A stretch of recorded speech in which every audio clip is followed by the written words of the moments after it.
जय हिंद दोस्तों। आपका स्वागत है अपने चैनल वेलोसिटी क्लास में। आज फिर से लेके आए हैं आपके जीए के कुछ इंपॉर्टेंट क्वेश्चंस, जिसमें सारी चीज़ें आपको एक शॉर्ट ट्रिक के माध्यम से आपको यहाँ पे समझाई जाएंगी। ये मेरे हैंड रिटन नोट है, इस चीज़ को आप ध्यान देंगे। थोड़ी बहुत आपको ब्लर लग सकता है, तो चलिए स्टार्ट करते हैं। आज का जो पहला पेज पे आप देख सकते हैं, ज्वालामुखी किसे कहते हैं।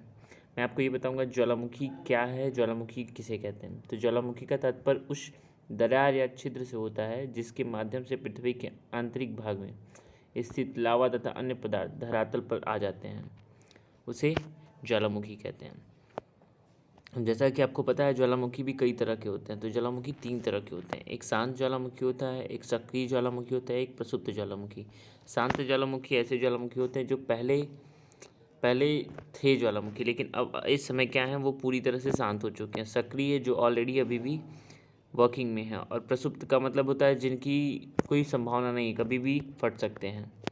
तो ये होते हैं। अब आते हैं शांत ज्वालामुखी जो है उसकी कुछ ट्रिक है। ट्रिक क्या है? पापा देवकी को शांत करो। तो पापा जो है वो पोप है, म्यांमार में है। देवबंद है, ईरान में है। की से किलिमंजारो तंजानिया में है। को सुल्तान ईरान में। सबसे इम्पोर्टेंट है ये, किलिमंजारो और को सुल्तान ईरान में है। शांत ज्वालामुखी के उदाहरण है ये। अब आते हैं सक्रिय ज्वालामुखी। सक्रिय ज्वालामुखी से क्या है, मोना से कोई ऐस करे। मोना लुआ होता है जो हवाई द्वीप पे है। से सेमेरू है इंडोनेशिया की। को से कोटोपैक्सी है इक्वाडोर में। ई से इरेक्स है अंटार्कटिका में। ए से एटना है इटली में। स से स्टाम्बोली है इटली में। और करे का मतलब कोई कुछ मतलब नहीं है, बस ये मैंने ट्रिक के लिए बना रखा है। तो आप देख सकते हैं, पहला शांत ज्वालामुखी याद करने का तरीका था पापा देवकी को शांत करो। पापा से पोप हो गया, देव से देवबंद हो गया, की से किलिमंजारो, को से को सुल्तान, और शांत से शांत ज्वालामुखी के उदाहरण है। अब मोना से कोई ऐस करे से कोई मतलब नहीं। मोनालुआ, सेमेरू, कोटोपैक्सी, इरेक्स, एटना, स्ट्राम्बोली। अब आते हैं प्रसुप्त ज्वालामुखी। बम फ्यूज हो गया। ब से विश्वस, म से मेना, फ्यू से फ्यूजियामा, हो गया का कोई मतलब नहीं है। ये इतने हैं। अब कुछ इम्पॉर्टेंट पॉइंट भी इसमें है, जैसे कि आप ये देख सकते हैं, सर्वाधिक ऊंचा ज्वालामुखी पर्वत कौन सा है। तो जो सर्वाधिक ऊंचा ज्वालामुखी पर्वत है वो कोटोपैक्सी का है। विश्व का सर्वाधिक सक्रिय ज्वालामुखी किलायू द्वीप है, एक वहाँ पे है। एक भी सक्रिय ज्वालामुखी कहाँ नहीं है? ऑस्ट्रेलिया में। भूमध्य सागर का प्रकाश स्तंभ किसे कहते हैं? स्ट्राम्बोली को भूमध्य सागर का प्रकाश स्तंभ कहते हैं। ये कहाँ पाया जाता है स्ट्राम्बोली, ये आप हमको बताएंगे। सर्वाधिक ज्वालामुखी कहाँ पर पाए जाते हैं? परिप्रशांत महासागरीय पेटी में, इसके किनारे किनारे ये पाया जाता है। भारत का एकमात्र सक्रिय ज्वालामुखी कौन सा है? कैरन द्वीप है। ज्वालामुखी से निकलने वाली गैसें, ये भी आपसे पूछा जा सकता है कि ज्वालामुखी से कौन सी गैसें निकलती हैं। जो ज्वालामुखी से सल्फर कब न जला? सल्फर से सल्फर डाइऑक्साइड, कब से कार्बन डाइऑक्साइड, ना से नाइट्रोजन, और जल से जलवाष्प। सबसे मात्रा में जलवाष्प ही निकलती है, इस चीज़ को ध्यान देंगे। अब आते हैं कुछ इंपॉर्टेंट पर्वतों के बारे में। अब इम्पॉर्टेंट पर्वत किसे कहते हैं? पर्वत ऐसे होते हैं जो धरातल से थोड़े ऊपर होते हैं, जिनका ढाल तीव्र होता है और शिखर संकुचित होता है। अब आते हैं वलित पर्वत के बाद। वलित पर्वत कौन सा होता है? रॉकी यूं ही आएंगे। रॉकी से रॉकी पर्वत उत्तरी अमेरिका में। यू से यूराल रूस में है। ही से हिमालय भारत में है। ही से हिमालय कहाँ है? भारत में है। ये गलत बात है। भारत, हाँ, हिमालय भारत में है, उत्तर प्रदेश में नहीं है। मेरा दिमाग उत्तर प्रदेश पे था, ठीक है। आ से आल्पस है जो मध्य यूरोप में है। अरावली भारत में, ये ध्यान देंगे। ए से एंडीज है, एंडीज दक्षिण अमेरिका में, एटलस अफ्रीका में। विश्व का प्राचीनतम वलित पर्वत कौन सा आपने पढ़ा होगा? भारत का अरावली है। ग्रेट से ग्रेट डिवाइडिंग रेंज ऑस्ट्रेलिया में है। ये सारे पर्वत हैं जो काफ़ी इंपॉर्टेंट है। इसमें अब आते हैं ब्लैक या ब्रॉन्ज पर्वत। तो अब आते हैं, इसमें क्या है? सरयू की साली ने ब्लैक बिंदी लगाई है। तब आते हैं शव्यू का मतलब सतपुड़ा भारत में है। शाली साल्ट रेंज पाकिस्तान में है। ब्लैक ब्लैक फॉरेस्ट है जर्मनी में है। विंध्याचल भारत। अवशिष्ट पर्वत अरे राज सियरा पानीला, यहाँ पे देखिए, अरे से अरावली, राज से राजमहल भारत, और सियरा से सियरा, और पानीला का मतलब सीधे सीधे यहाँ नीलगिरी है जो भारत में है। ये रहा आपका पहले पेज का इम्पोर्टेंट।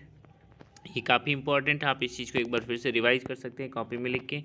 जो आपको प्रिपेयर हो जाएगा। अब अगली स्लाइड पे चलते हैं। अगली स्लाइड क्या है? विश्व की इम्पोर्टेंट झीलें हैं। विश्व की झीलें। अब क्या आता है इसमें? अब आता है कैसा सुपर बिट्टो, मतलब कैस्पियन सागर, सुपीरियर सागर और बिट्टो, ये झीलें हैं। अब आते हैं विश्व की 3 गहरी झीलें। तो गहरी झीलों के बारे में अगर हम बात करते हैं, वैट कैसा है, बैकाल है, टंगनिका झील है और कैस्पियन सागर है। अब 7 महाद्वीपों के नाम घटते क्रम में ये याद रखिए। ए यू उम्मा दुम्मा कालिया पर अटका, ए यू उम्मा दुम्मा कालिया पर अटका। एशिया, यूरोप, उत्तरी अमेरिका, दक्षिणी अमेरिका, अफ्रीका, ऑस्ट्रेलिया, और पर का मतलब कुछ नहीं है, अंटार्कटिका। ठीक है। अब आते हैं महासागर घटते क्रम में। प्रशांत, अटल, हिंद है। प्रशांत महासागर सबसे बड़ा है, फिर अटलांटिक महासागर है, फिर हिंद महासागर है। महासागर एवं गहरे स्थान। महासागर, कौन से महासागर में कौन सा गहरा स्थान है? मेरा, प्रशांत, प्यारे, अटल, शुद्ध, हिंद, अयोरे। अब आते हैं यहाँ पे क्या? मेरा प्रशांत वहाँ मेरियाना गर्त है प्रशांत महासागर में। प्योर अटल मतलब प्यूरोटिका गर्त अंटार्कटिक में है। शुद्ध हिंद सुंडा गर्त हिंद महासागर में। अयोरे यूरेशियन पर्वत यूरेशियन बेसिन आर्कटिक में। विश्व की लंबी नदियों के क्रम। अब आते हैं विश्व में जो सबसे बड़ी बड़ी नदियाँ हैं उनके क्रम है। नियम डूबे मौसी मजे में। नियम डूबे मौसी मजे में मतलब नियम डूब जाए कोई मतलब नहीं कि मौसी मजे में रहेगी। तो नी से नीलगिरी, यह से यांगटीसी जो यूरोप की सबसे बड़ी नदी है। मरे डार्लिंग नदी है। फिर डूबे डेन्यूब नदी है। मौसी मिसौरी नदी है। मजे में मतलब अमेजन नदी। अब विश्व के छोटे देश बढ़ते क्रम में। बेटे फंसे रुमाल में। बेटे वेटिकन सिटी है, फॉकलैंड है, सेनपोरो है, नारू है, माल से मालदीव है।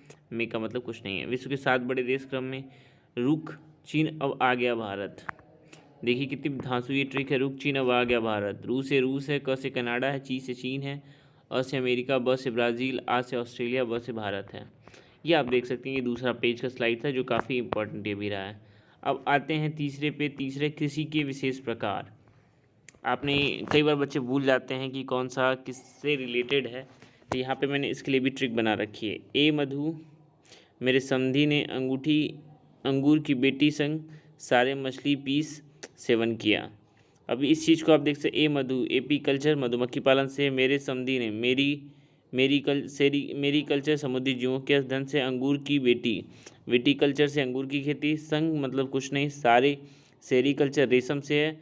मछली पीसी मतलब पीसी कल्चर को मछली कहते हैं। शेवन सिलीकल्चर वनों के संरक्षण से है। किया का मतलब कुछ नहीं। हॉर्टिकल्चर फलों के अध्ययन से है। नेमी कल्चर इसमें श्रृंगार से रिलेटेड, जैसे इसमें जंगलों में फल जल का इस सब का किया जाता है। आर्वी कल्चर क्या क्या मतलब है? विशेष प्रकार की झाड़ी व कृषि से संबंधित है। अब चट्टानें आते हैं। चट्टानें भी आपने देखा होगा 3 तरह की चट्टानें होती हैं।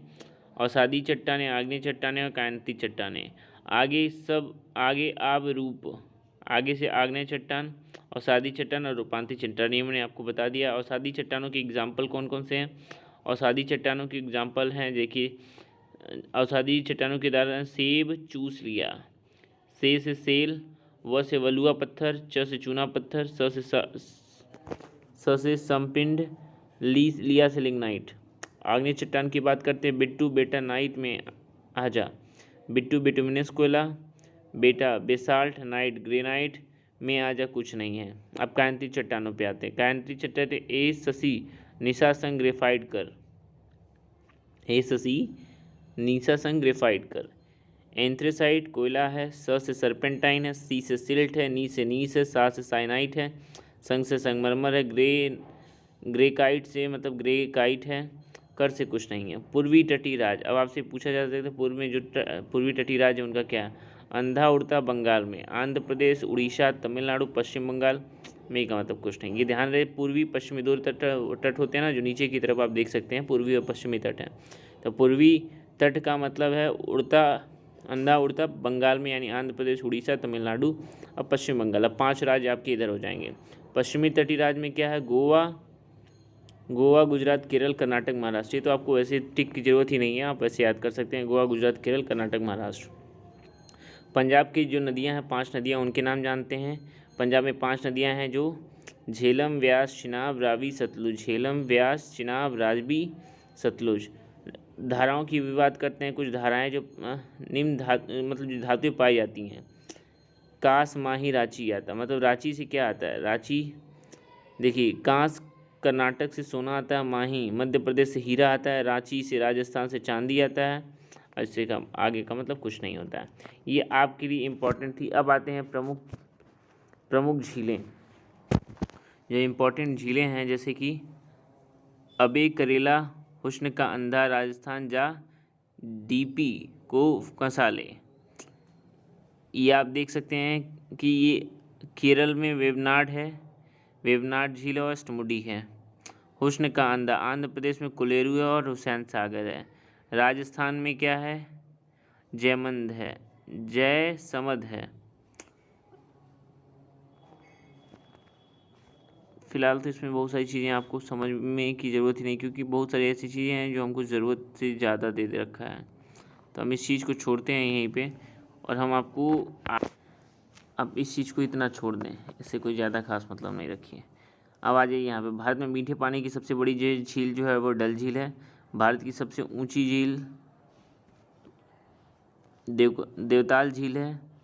तैरती दीपी झील किसे कहते हैं? लोकटक झील को कहते हैं। सबसे बड़ी लैगून झील चिल्कालेल ज्वालामुखी क्रिया द्वारा निर्मित लुनार झील है, जो महाराष्ट्र में है। महानदी परियोजनाएं कौन कौन सी हैं? महानदी योजना,